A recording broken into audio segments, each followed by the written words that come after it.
મારી કરિયાણાની દુકાન ઉપર એક વિધવા યુવતી કામ કરવા આવતી હતી.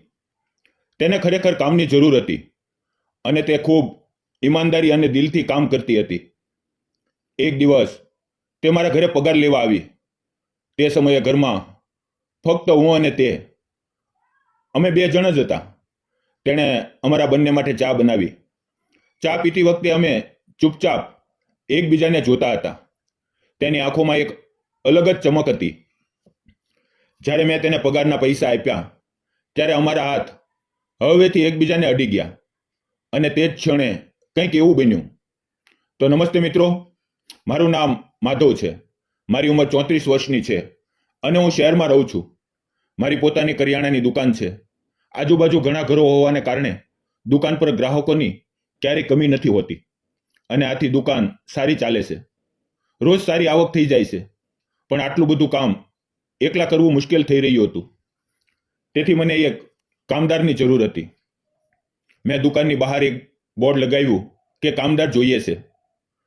આમ જ 5-6 દિવસ વીતી ગયા, પણ કોઈ કામ કરવા આવવાનું નામ નહોતું લેતું. એક દિવસે સવારે હું હંમેશાની જેમ દુકાન ખોલીને ગ્રાહકોને સામાન આપવામાં વ્યસ્ત હતો. અચાનક 11 વાગ્યે એક સુંદર સાડી પહેરેલી યુવતી દુકાનમાં આવી. તે એટલી ખૂબસૂરત, નાજુક અને આકર્ષક હતી કે તેના રૂપને જોઈને મારી નજરો થંભી ગઈ. હું થોડો ચોંકી ગયો અને મુસ્કુરાતા પૂછ્યું, શું જોઈએ? ત્યારે તે યુવતીએ કહ્યું, મારે કંઈ ખરીદવું નથી. હું તમારી દુકાનને છેલ્લા 2-3 દિવસથી જોતી હતી. તમને કામદાર જોઈએ છે? તેના આ પ્રશ્નથી હું થોડો આશ્ચર્યચકિત થયો અને મુસ્કુરાતા જવાબ આપ્યો, હા, કામદાર જોઈએ છે. તે તરત બોલી, મારે કામની જરૂર છે. હું તેને જોતો જ રહી ગયો, કારણ કે તે એટલી સુંદર હતી કે એવું લાગતું નહોતું કે તેને ખરેખર કામની જરૂર હશે. પછી મેં ધીમેથી કહ્યું, તું આટલી સુંદર છે, તને જોઈને એવું લાગતું નથી કે તને ખરેખર કામની જરૂર હશે? ત્યારે તે થોડા દુઃખભર્યા સ્વરમાં બોલી, ના, મને ખરેખર કામની જરૂર છે, કારણ કે હું વિધવા છું. તેના આ શબ્દોથી મારું દિલ જાણે ધ્રુજી ગયું. મનમાં એક ગાઢ વેદના ભરાઈ આવી. તેની સુંદરતા પાછળ છુપાયેલું દુઃખ મારી આંખો સામે સ્પષ્ટ દેખાવા લાગ્યું. મેં તરત પૂછ્યું, તારું નામ શું છે? ક્યાં રહા છો? તે શાંત સ્વરમાં બોલી, મારું નામ વૈશાલી છે અને હું નજીકના ગામમાં રહું છું. મેં કહ્યું, તને દર મહિને 9,000 રૂપિયાનો પગાર મળશે. સવારે 9 વાગ્યે કામ પર આવવું અને સાંજે 6 વાગ્યે ઘરે જવાની રજા. આ સાંભળીને તેના ચહેરા પર સંતોષની ચમક આવી અને તે તરત હા પાડતા બોલી, મને આ કામ મંજૂર છે. તેની આંખોમાં અચાનક ખુશીની લહેર દોડી ગઈ. 9,000 રૂપિયાનો પગાર તેના માટે ખૂબ મોટી વાત હતી. તેણે દિલથી મારો આભાર માન્યો અને મુસ્કુરાતા બોલી, હું કાલથી કામ પર આવીશ. તેની તે પ્યારી મુસ્કાને મારું દિલ પણ પીગોવી ગયું. જાણે મારા જીવનમાં અંધકારમાં એક નાનકડી કિરણ ચમકી ઉઠી હોય. તે જતી હતી ત્યારે હું તેને ઘણી વાર સુધી જોતો રહ્યો. સાંજે હું ઘરે ગયો અને પોતાનું ખાવાનું જાતે બનાવીને ખાધું, કારણ કે મારી પત્નીનું ઘણા વર્ષો પહેલા અવસાન થયું હતું અને તે પછી મેં બીજા લગ્ન નહોતા કર્યા.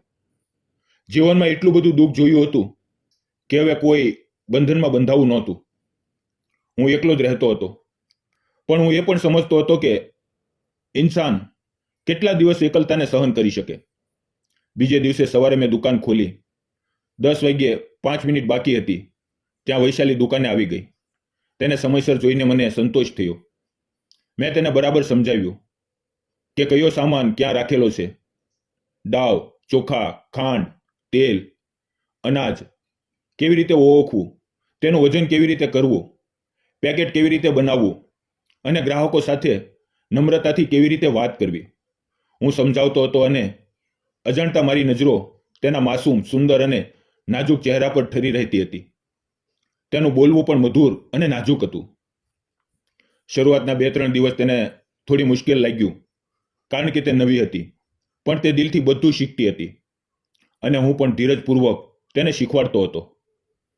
ધીમે ધીમે તેની માસૂમ હસીમાં મને એક આશા દેખાવા લાગી અને મારી એકલતામાં જાણે એક નવો શ્વાસ ભરાઈ આવ્યો. હવે જ્યારે ગ્રાહકો આવતા તો અમે બંને મળીને તરત સામાન આપવા લાગતા. વૈશાલીના આવવાથી મારું કામ ઘણું હળવું થઈ ગયું હતું.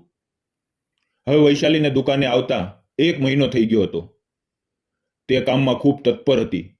રોજ સવારે સમયસર આવતી અને સાંજે સમયસર ઘરે જતી. તેણે આજ સુધી કામમાં ક્યારેય બેદરકારી નહોતી કરી. તે ખૂબ ઈમાનદાર અને વિશ્વાસપાત્ર હતી. પહેલો મહિનો પૂરો થયો ત્યારે મેં તેને 9,000 રૂપિયાનો પગાર આપ્યો અને ઉપરથી 200 રૂપિયા ઇનામ તરીકે આપ્યા. મેં તેને કહ્યું, તું ખૂબ ઈમાનદાર અને મહેનતુ છે. આ સાંભળીને તેના ચહેરા પર સંતોષ ઝળકી આવ્યો. હવે ધીમે ધીમે વૈશાલી રોજ દુકાને આવવા લાગી. અમે બંને એકબીજાને સમજવા લાગ્યા. થોડી થોડી વાતો કરવા લાગ્યા. વૈશાલી રોજ ઘરેથી ડબ્બો લઈને આવતી અને બપોરે અમે બંને દુકાન પર બેસીને સાથે ખાવાનું ખાતા. મારું ઘર દુકાનથી થોડે દૂર હતું. એકવાર મેં તેને મારું ઘર બતાવ્યું હતું અને ચા પીવા બોલાવી હતી, પણ તે ક્યારેય આવી નહોતી. એક દિવસ અચાનક મારી તબિયત ખૂબ બગડી ગઈ. મને તાવ હતો. શરીર ભારે લાગતું હતું. હું બિછાને જ પડ્યો રહ્યો. લગભગ 9:30 વાગ્યે મારા ઘરનો દરવાજો વાગ્યો. હું કોઈક રીતે ઉઠીને દરવાજો ખોલ્યો તો સામે વૈશાલી ઊભી હતી. મને જોતા જ તે ગભરાયેલા સ્વરમાં બોલી, માલિક, આજે તમે દુકાને નથી આવ્યા? શું થયું? મેં થાકેલા સ્વરમાં કહ્યું, મારી તબિયત બરાબર નથી. તે તરત મારી પાસે આવી. મારા કપાળે હાથ મૂકીને બોલી, તમને તો તાવ છે. તેના અવાજમાં જે ચિંતા હતી તે મને સ્પષ્ટ રીતે અનુભવાય. મને ખૂબ ખરાબ લાગ્યું કે આટલો બીમાર હોવા છતાં હું એકલો પડ્યો છું. ઘરથી દૂર મેડિકલ સ્ટોર હતું. વૈશાલી ત્યાં દોડીને ગઈ અને મારા માટે પેરાસિટામોલ એટલે કે તાવની દવા લઈ આવી. પણ મેં ખાવાનું ખાધું નહોતું. તેથી તે બોલી, તમે અહીંયા બેસો, હું કંઈક બનાવી લાવું છું. એમ કહીને તે સીધી રસોડામાં ગઈ. ત્યાં તેણે સામાન શોધ્યો અને મારા માટે ગરમા ગરમ પૌવા બનાવ્યા. તેનો તે અપનાપો અને સંભાવ જોઈને મારી આંખોમાં આંસુ આવી ગયા. થોડી વાર પછી તે મારી સામે આવી અને બોલી, આ ખાઓ. મેં પહેલા પૌવા ખાધા. પછી તેણે તાંબાના લોટામાં પાણી લાવીને આપ્યું અને પછી દવા આપી. તે બોલી, હવે તમે સૂઈ જાઓ, હું એકલી દુકાન સંભાળી લઈશ. તે દિવસે મને અહેસાસ થયો કે વૈશાલી કેટલા દિલથી મારી સંભાળ રાખે છે. હું સૂઈ ગયો. તે દુકાને ગઈ અને આખી બપોર દુકાન બરાબર સંભાળી. બપોરે ફરી ઘરે આવી. મારા માટે ખાવાનું બનાવ્યું અને અમે બંને સાથે બેસીને ખાધું. હવે મારો તાવ પણ ઘણે અંશે ઉતરી ગયો હતો. હું તેની તરફ જોતો હતો અને અજાણતા મારી આંખોમાં પ્રેમ ભર્યા ભાવ ઉભરી રહ્યો હતો. તે જેટલી સુંદર દેખાતી હતી એટલી જ દિલથી પણ સારી હતી. મારી આટલી ચિંતા કરવી, મારા માટે દોડ કરવી, આ બધું જોઈને મારું દિલ ઊંડે સુધી સ્પર્શાઈ ગયું. વાતચીત દરમિયાન વૈશાલી મને બોલી, સાહેબ, તમે એકલા કેમ રહો છો? તમારું કોઈ નથી? હું થોડી વાર ચૂપ રહ્યો અને ધીમા અવાજે બોલ્યો, થોડા વર્ષ પહેલા મારા લગ્ન થયા હતા, પણ મારી પત્ની ખૂબ બીમાર પડી અને તેનું અવસાન થઈ ગયું. મારા માતા પિતા પણ મારા બાળપણમાં જ ગુજરી ગયા હતા. તેથી હવે હું એકલો જ છું. પત્નીના જવાથી હું ખૂબ એકલો થઈ ગયો. પછી ફરી લગ્ન કરવાની ઈચ્છા ન થઈ, કારણ કે જે રીતે તું મારી સંભાળ રાખે છે એ જ રીતે મારી પત્ની પણ મારી સંભાળ રાખતી હતી. આટલું કહીને હું તેની આંખોમાં ઊંડે સુધી જોવા લાગ્યો. પછી મેં તેને પૂછ્યું, વૈશાલી, તારા ઘરમાં કોણ કોણ છે? તે મારી તરફ જોતા શાંત સ્વરમાં બોલી, હું પણ એકલી છું. હું પણ વિધવા છું. મારા લગ્ન 7-8 વર્ષ પહેલા થયા હતા. મારો પતિ મને ખૂબ પ્રેમ કરતો હતો, પણ તેને ખરાબ આદતો લાગી ગઈ. નશાની લત લાગી. ખોટી સંગતમાં પડી ગયો અને એક દિવસે તેનો ભયંકર કાર અકસ્માત થયો. તેમાં તેનું મૃત્યુ થઈ ગયું. તે પવે મારું જીવન ઉજળી ગયું. હું એકલી પડી ગઈ, ખૂબ તૂટી ગઈ, પણ હાર ન માની. થોડા દિવસ માતા પિતા પાસે રહી, પછી પોતાને સંભાળી અને ફરી સ્વતંત્ર રીતે જીવવાનો વિચાર કર્યો. હવે હું એકલી જ મારા પતિના ઘરમાં રહું છું. તેની વાત સાંભળીને મારું મન ભરાઈ આવ્યું, કારણ કે અમારા બંનેની પરિસ્થિતિ એક સરખી હતી. હું એકલો અને તે પણ એકલી. તે ક્ષણે મને લાગ્યું કે અમારી વચ્ચે કોઈ અનકહો સંબંધ ગાઢ રીતે જોડાઈ રહ્યો છે. ત્યારે જ અમારું ખાવાનું પૂરું થયું. હું ફરી સૂઈ ગયો અને વૈશાલી દુકાને ગઈ. તેણે સાંજ સુધી દુકાન બરાબર સંભાળી અને સાંજે 5:45 વાગ્યે મારી પાસે આવી. મારા માટે તેણે ખાવાનું બનાવ્યું અને ખૂબ અપનાપાથી બોલી, થોડી વાર પછી ખાઈ લેજો, હવે મને મોડું થાય છે, હું જાઉં છું. અને તે મુસ્કુરાતા નીકળી ગઈ. આમ જ 2-3 દિવસ વીતી ગયા છે. વૈશાલી રોજ નિયમિત રૂપે દુકાને આવવા લાગી. વૈશાલી અને મારું મન ધીમે ધીમે વધુ જોડાવા લાગ્યું. અમે બંને ચૂપચાપ એકબીજાને જોવા લાગ્યા. આંખોમાંથી લાગણીઓ ઝળકવા લાગી. વૈશાલીની તે સુંદરતા, તેના ઘટ્ટ કાળા વાળ, મોટી મોટી આંખો, ગોરો રંગ, આ બધું મારા દિલને અજાણતા તેની તરફ ખેંચી રહ્યું હતું. એક દિવસ સાંજે મેં વૈશાલીને કહ્યું, આજે તને કામે આવતા 7-8 મહિના થઈ ગયા. આ મહિનાનો પગાર જતા જતા લઈ લેજે, પૈસા ઘરે છે. એમ કહીને હું 5:45 વાગ્યે જ ઘરે ગયો. થોડી વાર પછી વૈશાલી આવી. હું બોલ્યો, બેસ, હું તારા માટે ચા લાવું. પણ વૈશાલી મુસ્કુરાતા બોલી, તમે જ બેસો, હું ચા બનાવું છું. તે રસોડામાં ગઈ, અમારા બંને માટે ચા બનાવી અને કપમાં રેડીને લઈ આવી. અમે બંને ચા પી રહ્યા હતા. હું તેને જોતો હતો અને તે મને. તેની આંખોમાં એક અનકહો પ્રેમ છુપાયેલો હતો. જ્યારે મેં તેને પગારના પૈસા આપ્યા ત્યારે અમારા હાથ હળવેથી એકબીજાને અડી ગયા અને તે ક્ષણે અમારા શરીરમાં એક સિંહરણ દોડી ગયું. વૈશાલી હળવેથી શરમાઈ. તેના ગાલ પર ગુલાબી આભા છવાઈ ગઈ. મેં ધીમા અવાજે કહ્યું, વૈશાલી, વૈશાલી, મારે તને કંઈક કહેવું છે.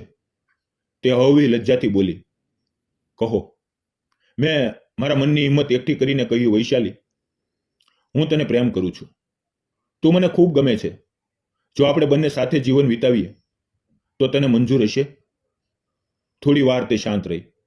તેની આંખોમાં હળવી ચમક આવી અને પછી ધીમેથી બોલી, હા. તે એક શબ્દે મારું જીવન રોશન કરી દીધું. આમ જ થોડા દિવસો સુધી અમે એકબીજાને મળતા રહ્યા, પ્રેમ કરતા રહ્યા, એકબીજાને વધુ સમજતા રહ્યા અને અંતે જ્યારે અમને ખાતરી થઈ ગઈ કે અમે ખરેખર એકબીજા માટે બન્યા છીએ, ત્યારે અમે કોર્ટ મેરેજ કરી લીધા. હવે વૈશાલી અને હું સાથે રહીએ છીએ. થોડા જ મહિનાઓ બાદ વૈશાલીએ એક પ્યારા બાળકને જન્મ આપ્યો. વૈશાલીની આંખોમાં ખુશીના આંસુ હતા. તેનું મન ભાવુક થઈ ગયું હતું. આજે અમારો સંસાર ખૂબ આનંદથી ચાલે છે. હું દુકાન સંભાળું છું અને વૈશાલી અમારા બાળકની સંભાળ રાખે છે. અમારું જીવન હવે પૂર્ણ થઈ ગયું છે. દુઃખની જગ્યાએ ખુશીઓથી ભરાઈ ગયું છે. મિત્રો અને સહેલીઓ, તમને શું લાગે છે? અમે જે નિર્ણય લીધો તે સાચો હતો કે ખોટો? તમારો વિચાર અમને કોમેન્ટમાં જરૂર જણાવજો. જીવન ગમે તેટલું કઠિન હોય, જો બે દિલ સાચા હોય તો તેઓ એકબીજાનો સહારો બનીને સુખી સંસાર બનાવી શકે છે. એકલતા, દુઃખ, સંકટ, આ બધું જીવનનો હિસ્સો છે. પણ તેમાંથી બહાર કાઢનાર સાચો પ્રેમ અને વિશ્વાસ જ ઇન્સાનનો અસલી સહારો હોય છે. આ વાર્તા આપણને શીખવે છે કે સુંદર ચહેરો નહીં, પણ સુંદર દિલ જ સંબંધને મજબૂત બનાવે છે. તેથી જો તમારા જીવનમાં કોઈ એવું છે જે તમારી ખરેખર ચિંતા કરે, તમારા દુઃખમાં સાથે ઊભું રહે, તો તેને દિલથી સાચવીને રાખજો. કારણ કે આખરે પૈસા, સુંદરતા બધું પાછળ રહી જાય છે, પણ પ્રેમ, અપનાપો અને વિશ્વાસ હંમેશા સાથે રહે છે. જો અમારી આ પ્રેમ કથા તમારા દિલને સ્પર્શી ગઈ હોય તો કૃપા કરીને આ વિડીયોને લાઈક કરો, શેર કરો અને અમારી ચેનલને સબસ્ક્રાઇબ કરવાનું ન ભૂલશો. ફરી મળશું મિત્રો આવતીકાલે એક નવી વાર્તાની અંદર. ત્યાં સુધી આવજો. અને હા મિત્રો, આ વિડીયોમાં આવેલા નામ, પાત્ર અને ઘટના ફક્ત કાલ્પનિક હતા. તેનો કોઈ પણ વ્યક્તિ, જાતિ, સમાજ કે ધર્મ સાથે સંબંધ નથી. આ વિડીયો ફક્ત મનોરંજન અને શૈક્ષણિક ઉદ્દેશ માટે બનાવવામાં આવ્યો હતો. આવી જ વાર્તાઓ સાંભળવા ચેનલને સબસ્ક્રાઇબ કરો અને તમારું ધ્યાન રાખો. ધન્યવાદ મિત્રો.